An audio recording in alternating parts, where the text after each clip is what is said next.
gens découvrent qu'arrivé là-haut, il y a un monde incroyable qu'ils ne connaissent pas.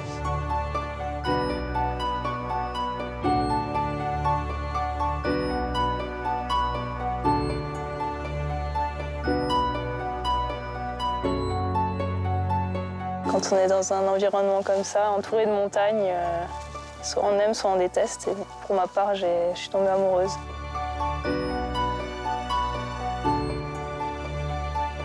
Je pars vraiment dans le tube complètement vertical. Et là, on a l'impression de rentrer dans les entrailles de la mer de glace. Là, on va être en apnée, là.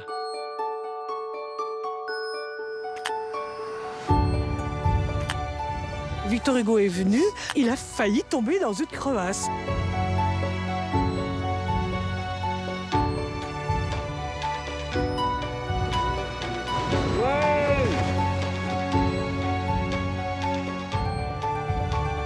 C'est la plus haute paroi de granit d'Europe. Donc c'est magique. Pour nous, grimpeurs, c'est c'est la plus attirante parce que c'est la plus haute.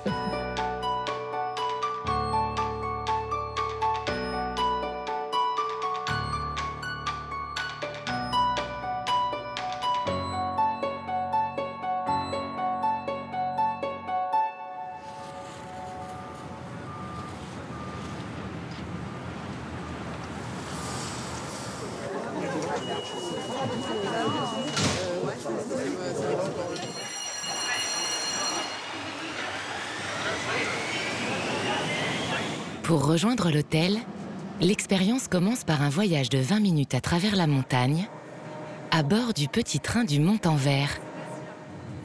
Un spectacle dont ne se lassent pas Daphné et Loïc. Vous partez en randonnée? Non, malheureusement, on aimerait bien, mais on part au travail.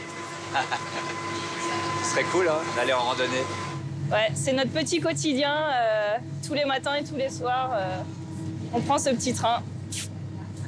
C'est notre petit métro parisien. Terminus de leur métro à 2000 mètres d'altitude. C'est ici qu'ils travaillent depuis 5 ans.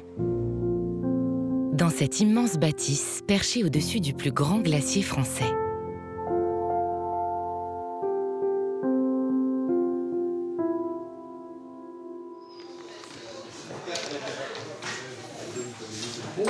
Bonjour jeunes gens, c'est pour manger, pour boire? Pour manger. Réservé ou pas?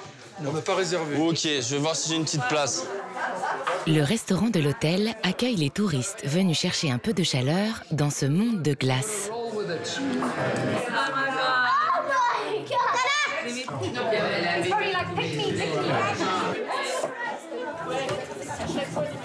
Bienvenue au refuge du Mont-en-Vert, Daphné. Bonjour. Oui, bien sûr, je vous écoute.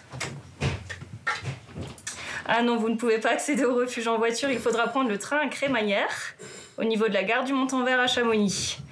Très bien, merci à vous. Et bonne journée, au revoir. On en a toujours des personnes qui nous demandent si on peut se baigner à la mer de glace, des personnes qui nous demandent comment on monte en voiture, par quel chemin. C'est vrai que les clients ne savent pas forcément où ils atterrissent, donc on a beaucoup de questions comme ça en amont. Ouais. Bonjour. Bonjour, bienvenue mesdames. Merci. Alors, on a réservé pour une nuit. Ce soir, on a le plaisir de vous surclasser en suite altitude. Ah bah super. C'est super. Voilà. On aura une belle vue. Oui, une très belle vue sur les drues. Voilà mesdames, je vous laisse me suivre. Oui. Et voici. Merci. Voilà, bonne installation. Anna, alors là, on a la mer des glaces. Et les drues de l'autre côté. Juste de l'autre côté, c'est trop bien. On les voit vraiment à hauteur de sommet, un site exceptionnel. On était déjà venus l'été et on a vraiment aimé cette expérience et du coup on voulait renouveler ça avec la neige, parce que ça change un petit peu. Aujourd'hui transformé en établissement de prestige, l'hôtel du Mont-en-Vert a longtemps été un refuge pour les alpinistes et les randonneurs.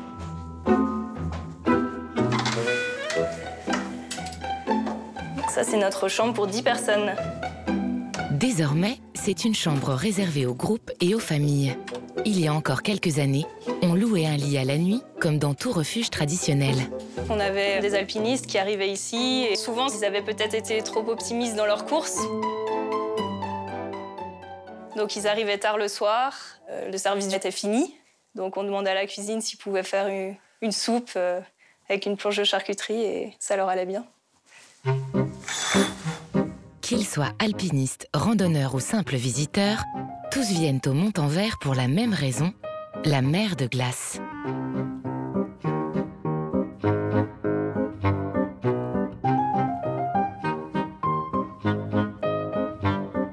Les journées sont rythmées toutes les 30 minutes par le passage du train et l'arrivée incessante de nouveaux touristes venus pour la journée.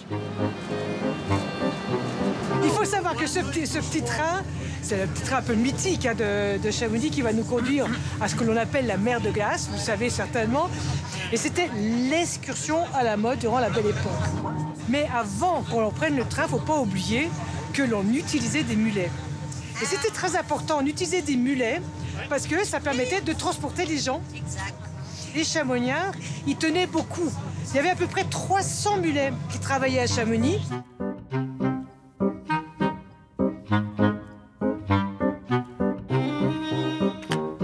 Quand on a eu le projet du train vers la fin du 19e siècle, les Chamoniards n'en voulaient pas. Ils voyaient qu'ils allaient perdre leur profession. Hein. Et c'est la préfecture qui a ordonné la construction de ce train.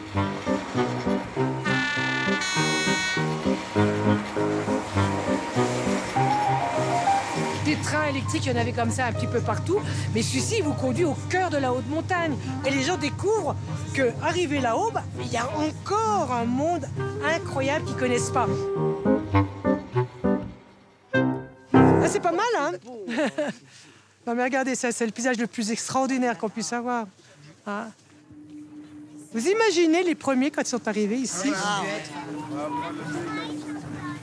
Les deux premiers touristes officiels sont deux Anglais qui s'appelaient Wyndham et Pocock.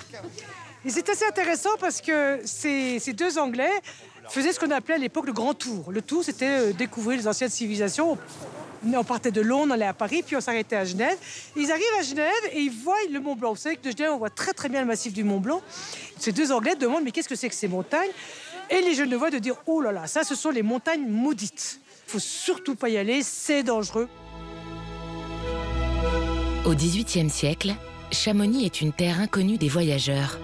Personne n'ose s'y aventurer, de peur d'être englouti par ces terrifiants glaciers. Alors, quand ces deux Anglais arrivent pour la première fois au Montanvert en 1741... Et ils sont vraiment sidérés, et eux, ils vont comparer ça à un lac avec des immenses vagues qui ont gelé sur place. Et ça, ça va rester dans la mémoire parce qu'ils vont raconter ça. Ils vont décrire ce qu'ils voient de cette manière-là.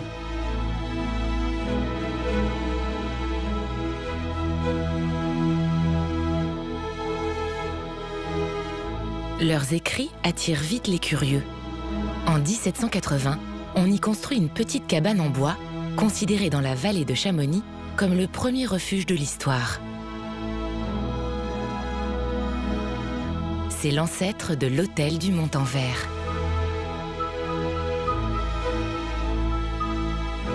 On vient de loin pour s'aventurer sur le glacier, endimanché, souvent inconscient du danger. C'est le début du tourisme de masse à la mer de glace.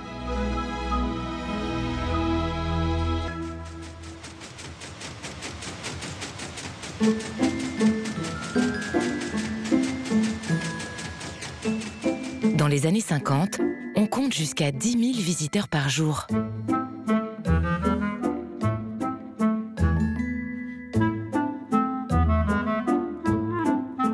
Une grotte est creusée dans le glacier où des sculptures imitent l'intérieur d'un appartement. Elle se visite toujours aujourd'hui.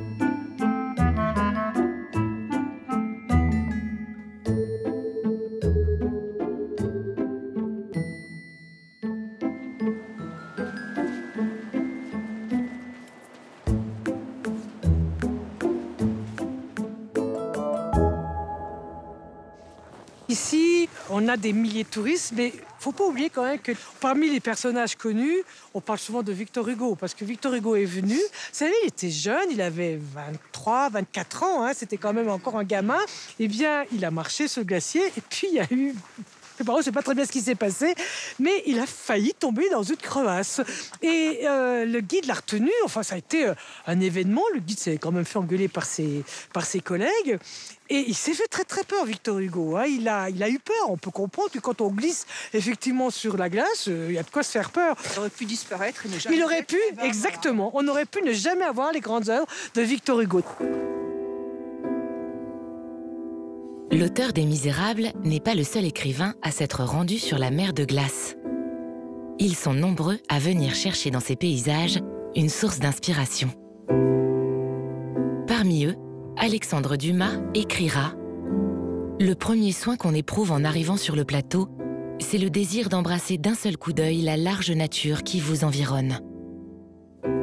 Devant vous, la mer, un océan de glace. Vous n'êtes plus en France, vous êtes dans l'océan Arctique, au-delà du Groenland, sur une mer polaire aux environs du détroit de Bering. »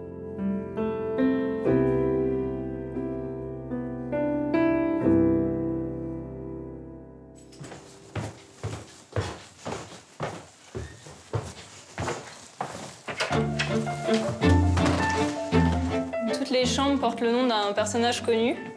Ici, on a George Sand, Napoléon III, Charles Dickens, John Tyndall, Victor Hugo et Alphonse de Lamartine. Ils ont des fois séjourné, des fois ils en ont parlé du lieu dans leur récit. Voilà, tout est lié. En 1860, Louis Pasteur vient jusqu'ici pour expérimenter la résistance des microbes en altitude. Peut-être pas.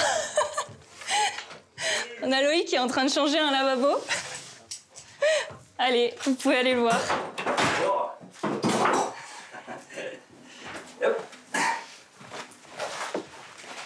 Ça se passe bien? Ça se passe. Pas facile, mais... Alors ça, c'est notre plus belle chambre. On a notre président de la République qui a séjourné il y a 2 ans. D'ailleurs, il y a encore sa photo ici. On a, en plus des autres chambres, une baignoire. Le président a pris son bain dans cette baignoire? Certainement. Je sais pas tout. Si Emmanuel Macron a séjourné au Montanvert en 2020, ce n'était pas pour se détendre ni pour faire de la randonnée, mais pour se rendre au chevet de la mer de glace.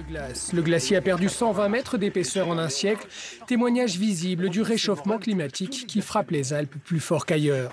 Emmanuel Macron a longuement écouté le glaciologue au Savoyard Luc Moreau.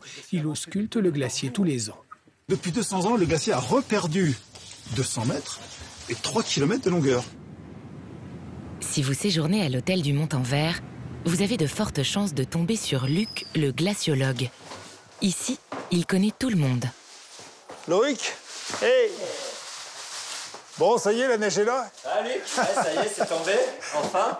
Comment vas-tu? On va pouvoir faire une petite bataille de boules de neige. Voilà, ou un petit bonhomme. Un petit bonhomme. Luc donne régulièrement des conférences sur les glaciers à l'hôtel. Alors, il a pris ses petites habitudes et tient à nous montrer un de ses secrets. Parce que dans le congèle, il y a un petit peu la matière du glaciologue.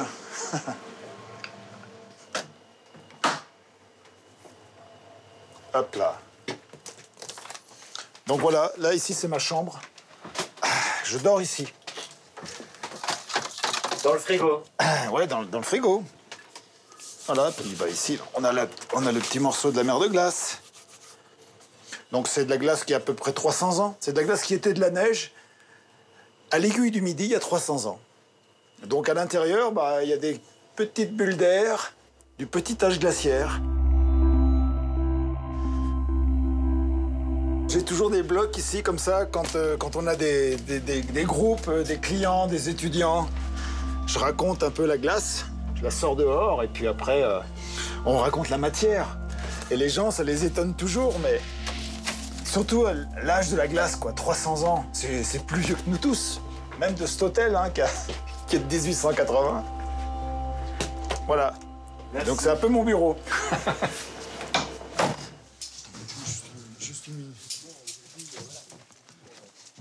Bon, on y va, Luc, alors? C'est Allez. parti? Dans les entrailles de la mer de glace? Ouais, puis j'ai une petite caméra à modifier. Ce matin, avec un ami spéléologue, il part observer une nouvelle faille dans le glacier.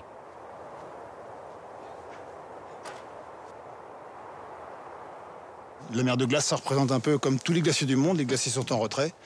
Et donc, nous, les glaciologues, on mesure les glaciers, ce qui fait qu'on prend encore plus conscience du retrait des glaciers. Donc là, cette année, par exemple, en 2022, le glacier a perdu 15 mètres d'épaisseur ici. Donc c'est un peu le record depuis les 30-40 dernières années. Donc ça nous inspire de la tristesse parce que en fait, on est tous responsables de l'amplification de l'effet de serre. Et ce qui fait que aujourd'hui, on dort un peu moins bien, quoi. La mer de glace est à marée basse. Ouais. Un petit peu l'agonie des glaciers. C'est bien dit, ouais. Donc on essaie de les explorer maintenant parce que dans quelques années... Tous les ans, on doit prolonger l'escalier pour suivre la fonte du glacier. En 30 ans, près de 600 marches ont dû être ajoutées.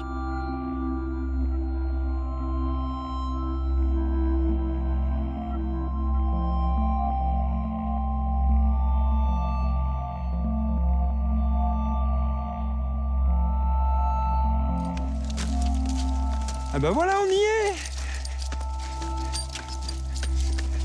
Tu vois, le moulin actif. C'est celui-là qui est actif. Ouais, il fait au moins 55 mètres. Une belle verticale de 55 mètres. Ouais. Là, il y a une belle ligne de descente. Ouais, là. ouais. Là, ça va être parfait. Là. La glace est belle.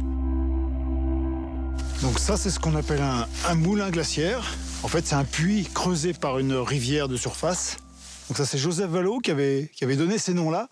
Joseph Vallot qui avait exploré le premier, lui, le moulin de la mer de glace. C'était en 1897. Ils étaient descendus à 60 mètres à l'époque. Il n'y avait pas l'équipement d'aujourd'hui. Hein. C'était des grosses cordes en chanvre qui étaient hyper lourdes, mouillées, gelées. Joseph Vallot est lui aussi passé par l'hôtel du Montanvert. Connu pour ses excentricités, il ne quittait jamais son casque colonial. En 1887, il tente une expérience de camping au sommet du Mont Blanc. Il voulait prouver au monde qu'il était possible de vivre à 4800 mètres d'altitude.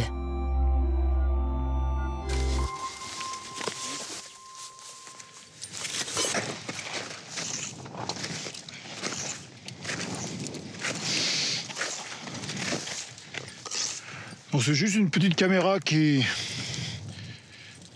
prend en fait une photo du moulin toutes les demi-heures. Attends, j'arrive, hein, François. Là, je peux marcher, là? Faut pas trop t'approcher, là. Tu peux avancer encore 1 mètre, mais pas plus loin. Toi... Ah ouais? Cette cavité va leur servir de porte d'entrée dans le glacier. Parce que là, il y a 2-3 ponts de neige un peu bizarroïdes. Ouais. Hein. Ah ouais, j'ai vu. J'ai vu, c'est moyen. Donc dessous, Luc, sous moi, là. Oui. Je pars vraiment dans le tube complètement vertical. Et là, on a l'impression de rentrer dans les entrailles de la mer de glace. Là, on va être en apnée, là. Là, c'est parti. Tu prends ta respiration et on y va.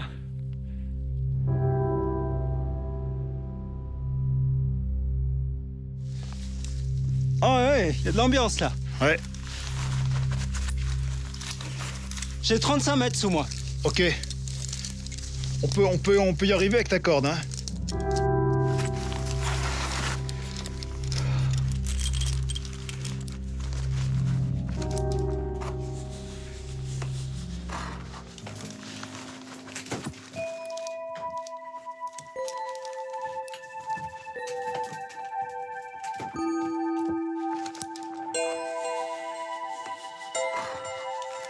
Voilà, bah c'est tous des coins que l'on peut découvrir en partant, en dormant à l'hôtel du Montanvert.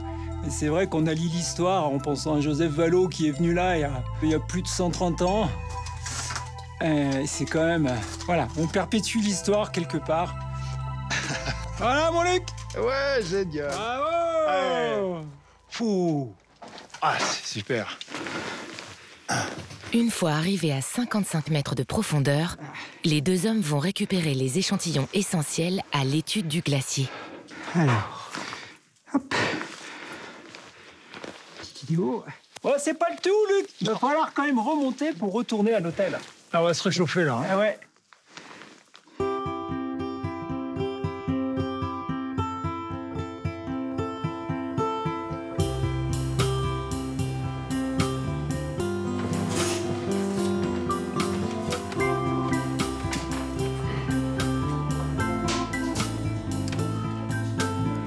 C'est, on va dire, le moment de la soirée où on vient se rassembler tous autour du feu, boire un petit coup, discuter un peu de nos journées, et puis voilà, c'est toujours sympa.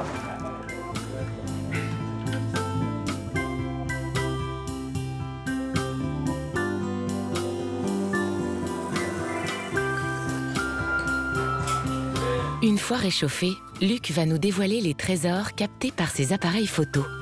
Des clichés pris chaque jour pendant plusieurs mois.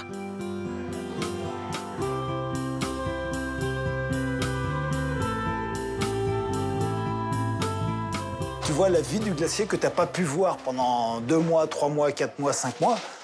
Et donc, tu as l'impression de rentrer un peu dans le secret de sa vie et dans son intimité, quoi.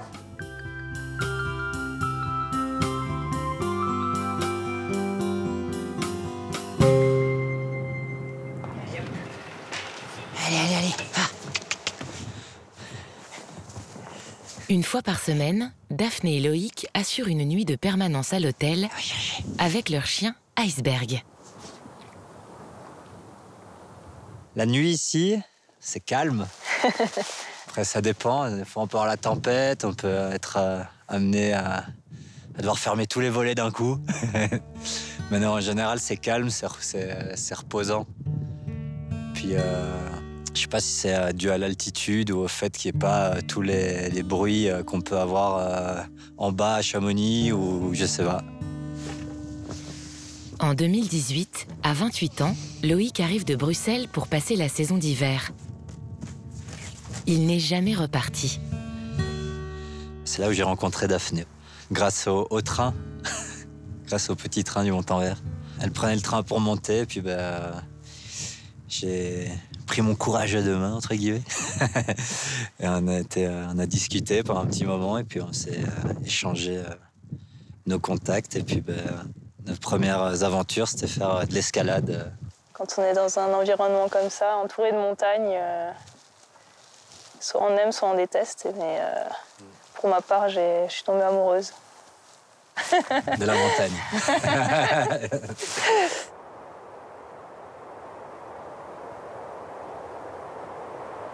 Il peut tomber plus d'1 mètre de neige dans la nuit, rendant l'hôtel inaccessible. Alors, dès 6 heures du matin, tout le monde s'active. Il faut tout d'abord déneiger les voies du train,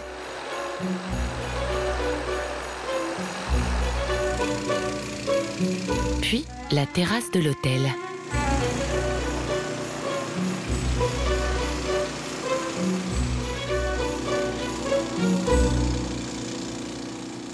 Ça, c'est une fraise à neige.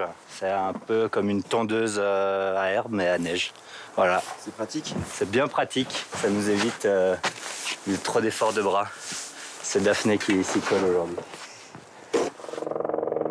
Mais ça ne suffit pas pour sécuriser le site. On attend l'hélico. Donc on va faire le PIDA pour le Montanvert. Qu'est-ce que c'est le PIDA? Déclenchement préventif d'avalanche. Et puis voilà, vu qu'on a eu quand même une bonne petite chute de neige, ça fait du bien. Donc là, maintenant, on va pouvoir déclencher tout ça et sécuriser le site. Allez, le taxi arrive.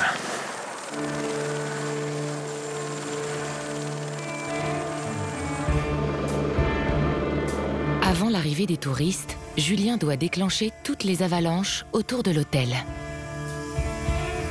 Il va guider le pilote au-dessus des couloirs à risque.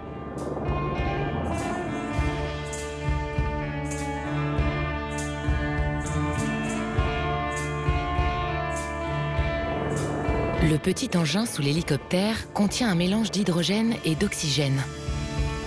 Il faut s'approcher au plus près du manteau neigeux, puis grâce à une télécommande, activer la détonation.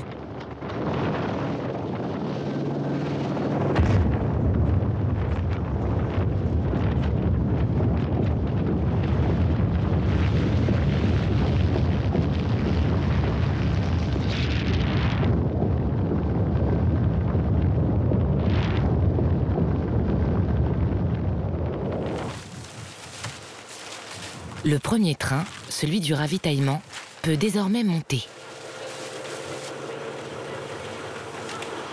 Bon, en gros, il y en a une chaîne qui met dans la chenillette et une chaîne qui met la nourriture là. Il est indispensable au bon fonctionnement de l'hôtel. Du fromage, des frites, du poulet. Là, on a tout. Hein. Franchement, que de la nourriture. Vas-y. Ça se fera pour moi, en vrai. Il n'y a que le train qui monte, donc on est un peu dépendant de ça. Tout passe par le train. Comment vous faites s'il n'y a pas de train? Il n'y a pas de linge, il n'y a pas de livraison.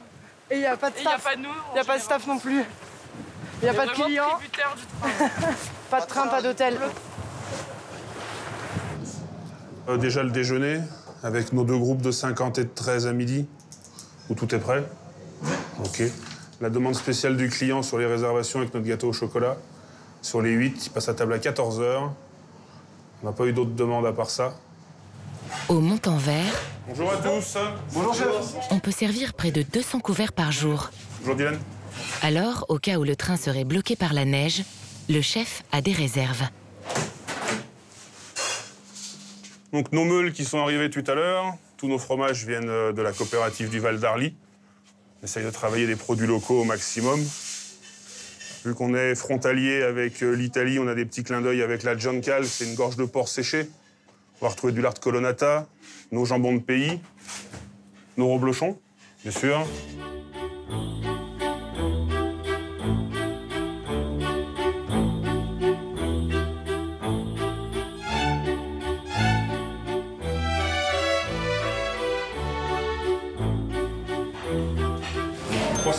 Deux packs chéris, 3 jarrets et un croque.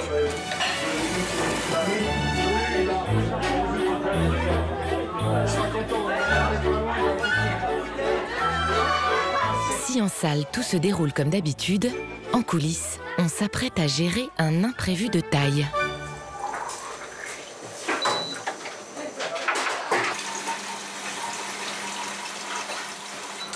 Bah là, on va pas avoir d'eau pendant le service parce qu'on a les canalisations qui nous ont un peu lâché avec le froid. Donc on a on va dire, 45 minutes d'eau, donc on remplit des carafes, on fait du café, on fait chauffer de l'eau, on met dans des thermos. On va essayer de survivre au service de ce midi en attendant le plombier qui monte avec le train. Ici, le plombier, l'électricien ou le mécanicien, c'est toujours la même personne. Je devais aller skier aujourd'hui. Loïc. Il a dû monter en urgence en plein jour de congé. C'est la piscine. T'as un diplôme de plombier aussi? J'ai pas de diplôme de plombier, mais voilà, au fur et à mesure d'avoir des tuiles comme ça, on apprend. Après, voilà, là on le voit clairement, c'est l'arrivée générale. Et on verra pour les clients de ce soir, parce que si on n'arrive pas à colmater la fuite, ben, il faut déloger. Donc ils vont aller sur d'autres hôtels en bas à Chamonix. Aïe. Exactement. Bon, on peut commencer là? Ouais.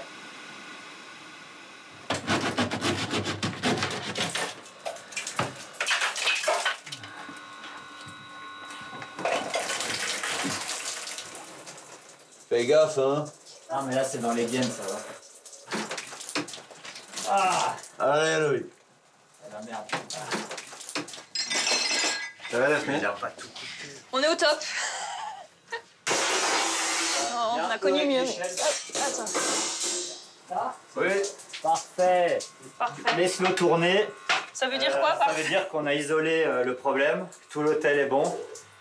Sauf ici. Mais ici, c'est pas grave. On peut avoir les clients ce soir. On peut avoir le... On a nos clients ce soir. C'est bien. Du coup, Reste à l'hôtel. ça veut dire que les filles, elles peuvent nettoyer les salles de bain, là? On peut remonter. Oui. Cool. Ça va, c'était sur le Allez, bon courage. Sa journée de ski gâchée, Loïc décide d'aller faire un petit peu d'escalade. Ouais. En opération.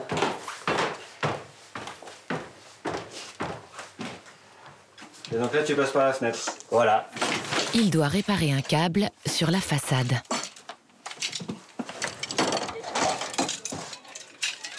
Il fait beau, on a une belle vue. Ah, c'est magnifique. On voit les Drues, l'aiguille de la République, les Grandes Jorasses. Et de ce côté-là, on voit tout Chamonix. C'est exclu le vertige ici.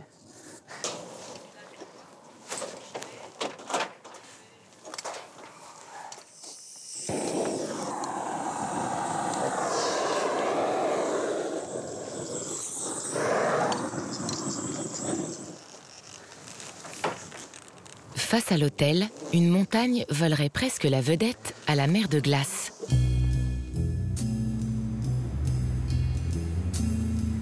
Les Drues. Sa face de granit a attiré les grimpeurs du monde entier et a été le théâtre de certains des plus grands exploits de l'histoire de l'alpinisme.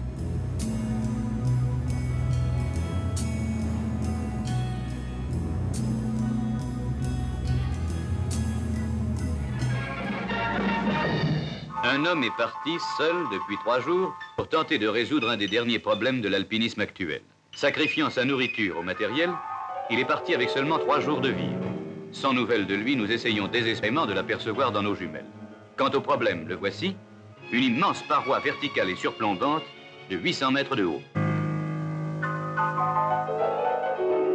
En 1955, un Italien, Walter Bonatti, se lance seul dans la face sud-ouest des Drues, une des parois les plus difficiles des Alpes.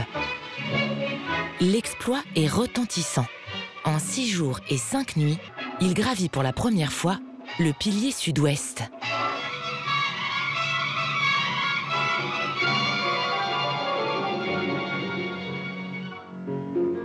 À son retour, Bonatti est acclamé en héros sur la terrasse de l'hôtel du Montanvert.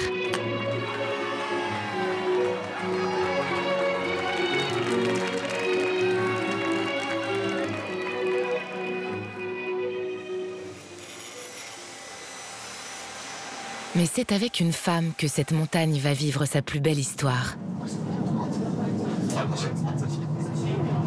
Catherine Destivelle a toujours le même regard amoureux quand elle admire les Drues. Il y a 30 ans, elle allait devenir la première alpiniste à grimper le pilier Bonatti en solo intégral, c'est-à-dire sans corde et sans assurance.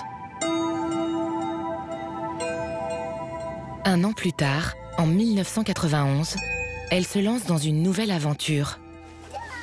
Merci. Elle veut être la première femme à ouvrir une voie sur cette paroi. Les Drues, c'est la plus haute paroi de granit d'Europe, pratiquement. Fait 1000 mètres. D'un seul tenant, il n'y a pas l'équivalent, en fait. Donc c'est magique. Pour nous, grimpeurs, c'est la montagne la plus... Bah oui, c'est la plus attirante parce que c'est la plus haute. J'ai gravi le Bonatti sans assurance. Et c'est là que je me suis dit, bah, au fond, est-ce que j'aimerais savoir si je suis capable d'ouvrir moi aussi une voie toute seule. Le problème, c'est que toutes les voies logiques avaient déjà été gravies. Et du coup, j'ai dû me contenter d'un itinéraire tout en escalade artificielle. C'est-à-dire qu'on ne peut pas grimper sur le rocher parce qu'il n'y a pas de prise, c'est tout lisse. Et du coup, on est obligé de progresser que sur des petits pitons. L'ascension est prévue pour durer 6 jours. Elle emporte avec elle près de 80 kg de matériel, de la nourriture et aussi une petite tente suspendue pour s'abriter la nuit. À table. Interviewée quelques minutes avant de s'élancer, la jeune femme de 31 ans est confiante. Je suis capable parce que sans quoi j'aurais pas envie. Je douterais, je serais en train de stresser là, comme une malade, alors que là je stresse pas du tout, je suis bien. Et je la vois un peu comme un voyage, un grand voyage quoi.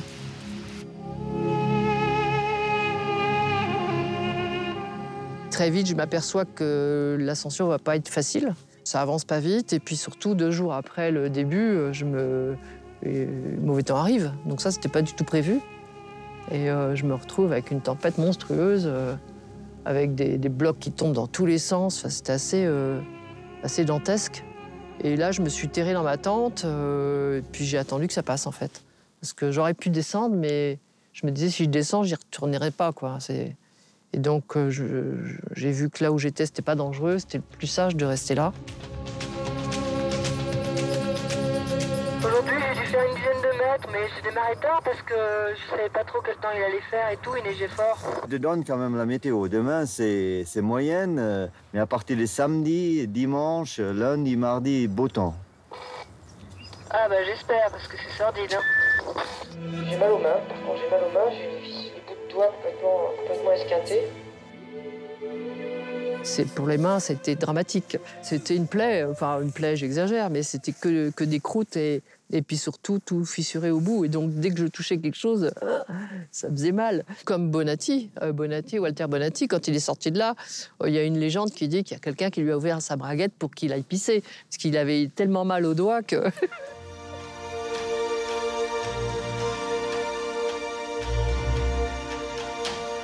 Malgré le mauvais temps, les pépins physiques et même une chute de 15 mètres qui aurait pu lui coûter la vie, Catherine arrive au sommet. L'ascension aura duré 11 jours et 10 nuits, un feuilleton qui aura tenu tout le pays en haleine. Quand je suis sortie ce jour-là, j'avoue que j'étais super émue. Ouais. C'est ouf.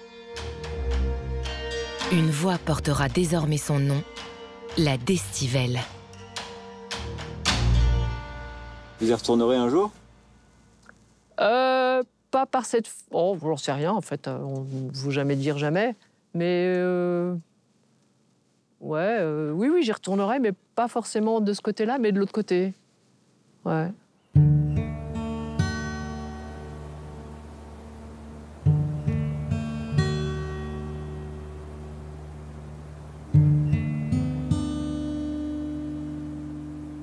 Une fois le dernier train redescendu à Chamonix, l'hôtel vit en autarcie, isolé à 2000 mètres d'altitude. Alors, le soir, quelques-uns des 30 salariés dorment sur place pour assurer le service des clients. Elle est bonne la soupe? Non, mais elle le verra plus tard. Faites avec amour. Elle est trop bonne. Même entre les murs de l'hôtel, les histoires de montagne ne sont jamais loin. Donc alors ici, nous mangeons dans ce qui était anciennement la salle des guides. Donc c'était une pièce où les guides venaient après leurs courses avec leurs clients, se reposer, manger un bout. Et anciennement, selon ce qui se dit, c'est que c'est aussi l'endroit où on entreposait les morts en montagne, il y a très longtemps. Et des fois, ça se passe pas toujours bien, donc malheureusement, la montagne, c'est un milieu voilà, où on peut avoir de très bons moments ou de très mauvais. Ça reste un milieu extrême, donc on a des morts. Et ça passait par ici, en tout cas à l'époque. Et ça vous dérange pas de manger dans une ancienne morgue? On doit pas les déranger non plus, donc... Yann, il fait très bien la sieste, pas de souci. On y dort bien aussi. Ouais. On a eu des personnes qui ont travaillé ici cet été qui ont développé, qui auraient utilisé un pendule et auraient noté la présence d'esprit. À prendre ou à laisser après, évidemment, mais c'était vraiment quelque chose qui, pour certaines personnes, est pris très au sérieux. Pour nous, on fait avec. Hein. T'as jamais ressenti quelque chose? Non, jamais. On entend des fois des fouines. Quand l'hôtel n'était pas encore rénové, il y avait un musée. Et un jour, une femme de chambre qui faisait le ménage dans le musée, en fait, il y avait un vieux piano dans une des pièces. Et aurait entendu le piano jouer pendant un petit moment. Et en allant voir s'il y avait quelqu'un, il n'y avait personne. Donc le piano jouait un peu seul. Un coup de vent, une petite fouine par-ci par-là, puis ça crée des légendes.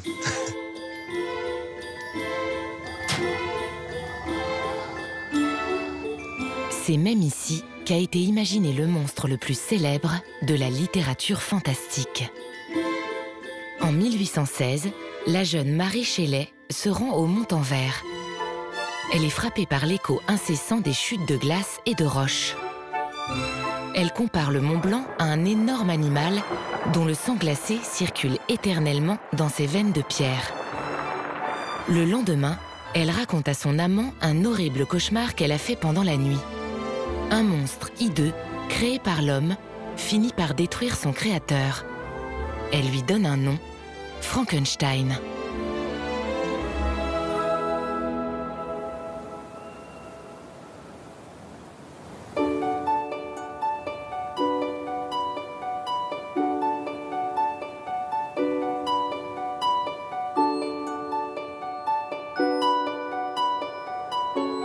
Ce matin-là, pour aller à l'hôtel, Loïc et ses collègues de travail n'avaient pas envie de prendre le train. Alors, ils ont opté pour l'itinéraire Sensation forte. Ok, allez, on va au bord. L'idée, les amis, c'est vraiment que la corde soit perpétuellement tendue. Entre nous, d'accord? Moi, je peux pas enrayer une chute, par contre, je peux enrayer un déséquilibre. Donc, en fait, c'est ensemble qu'on va avancer en sécurité. Moi, je peux pas faire tout seul, je suis pas Hercule. Allez, vas-y, Loïc, on est parti. Avec Alexandre, un guide de haute montagne. Vous avez vu, le vent aurait tendance un peu à nous déséquilibrer. Donc, on est bien concentrés. Ils vont s'élancer à ski pour un itinéraire mythique, la Vallée Blanche. Donc c'est un glacier de 13 km de long à peu près, et qui part de l'aiguille du Midi et qui arrive non loin de là où on travaille, donc à l'hôtel du Montanvert. Après on va faire le service du midi et servir les clients qui vont vouloir manger des velles fondues. On part à 3842 mètres d'altitude, donc forcément il y a moins d'oxygène disponible, donc il faut aussi savoir ce qui est à l'économie. Parce que la descente elle fait 22 km jusqu'à Chamonix, il faut quand même en avoir sous le pied et avoir un petit peu de marge techniquement.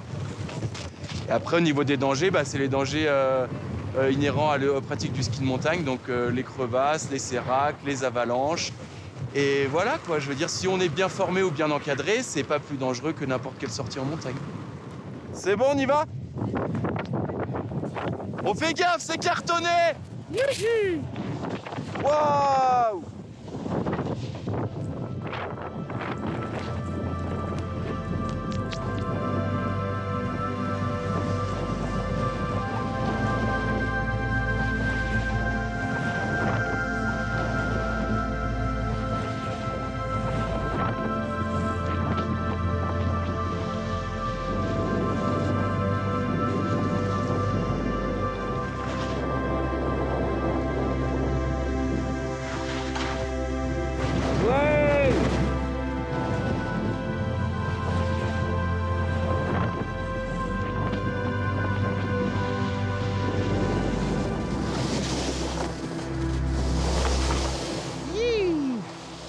Moi, je suis venu essentiellement à Chamonix pour ça, ouais.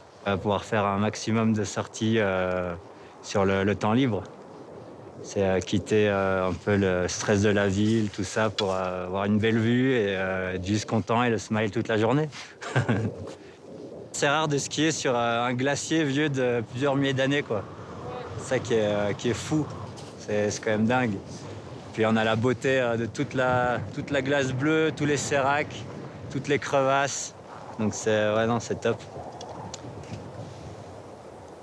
En fait, là, vous voyez, il y a une crevasse. Et là, il y a ce qu'on appelle un pont de neige. Donc on va être obligé de traverser le pont de neige. Vous voyez où il y a les traces, en faisant tout de suite le virage après. Et là, on sera entre les deux crevasses et ça sera safe.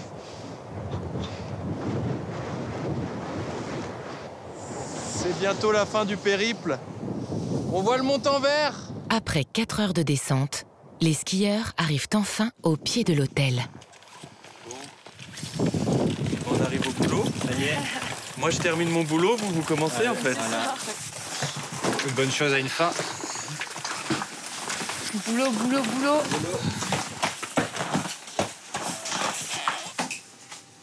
Go.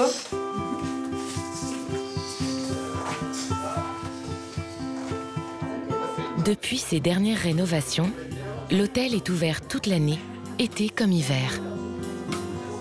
L'an dernier, le site du Montanvert a accueilli près de 800 000 visiteurs.